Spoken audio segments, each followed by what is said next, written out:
മിൽമയുടെ അതേ brand design copy ചെയ്തതിന് 1 കോടി രൂപ കോടതി പിഴ ചുമത്തിയ കാര്യം നിങ്ങൾ ന്യൂസിൽ കണ്ടിട്ടുണ്ടാവും. ഇന്ന് സംരംഭകർ ചെയ്യുന്ന വലിയൊരു അബദ്ധങ്ങളിൽ ഒന്നാണ് ഫേമസ് ബ്രാൻഡുകളെ കോപ്പി ചെയ്യുക എന്നുള്ളത്. നാട്ടിൽ കാണുന്ന ഒരു ട്രെൻഡ്, ഒരു റെസ്റ്റോറൻറ്റ് ഫേമസ് ആയി കഴിഞ്ഞാൽ അതിൻ്റെ അതേ പേരിൽ അല്ലെങ്കിൽ 1-2 ലെറ്റർ ചേഞ്ച് ചെയ്ത് ബിസിനസ് തുടങ്ങും.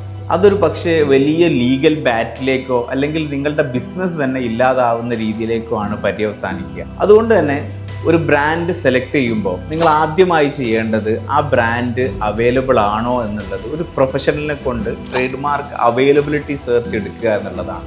രണ്ടാമത്തത്, ഒരു ലോഗോ ആണ് നിങ്ങൾ ഡിസൈൻ ചെയ്യുന്നതെന്നുണ്ടെങ്കിൽ ആ ലോഗോ അല്ലെങ്കിൽ ആ കളർ കോമ്പിനേഷൻ വേറെ ഏതെങ്കിലും ഫേമസ് ബ്രാൻഡിൻ്റെ ഇമിറ്റേഷൻ ആണോ എന്നുള്ളത് നിങ്ങൾക്ക് വെരിഫൈ ചെയ്യാനുള്ള ടെക്നോളജി ഇന്ന് അവൈലബിൾ ആണ്. അത് ചെക്ക് ചെയ്യുക എന്നുള്ളതാണ്. മൂന്നാമത്തത്, ഈ സെർച്ചിൽ ഇത് അവൈലബിൾ ആണ് എന്നുണ്ടെങ്കിൽ ഇമ്മീഡിയറ്റ്ലി നിങ്ങളെ ബ്രാൻഡ് രജിസ്റ്റർ ചെയ്യുക എന്നുള്ളതാണ്. ഇനി നിങ്ങൾ ആൾറെഡി യൂസ് ചെയ്തുകൊണ്ടിരിക്കുന്ന ബ്രാൻഡ് എത്രത്തോളം ലീഗലി സ്ട്രോങ് ആണ് എന്നുള്ളത് നമുക്ക് ഇവാലുവേറ്റ് ചെയ്യാൻ പറ്റും. അതുവഴി ഇതുപോലെയുള്ള ലീഗൽ കോൺസിക്വൻസസ് നമുക്ക് ഒഴിവാക്കാൻ പറ്റും. DM ചെയ്യൂ. I can help you out.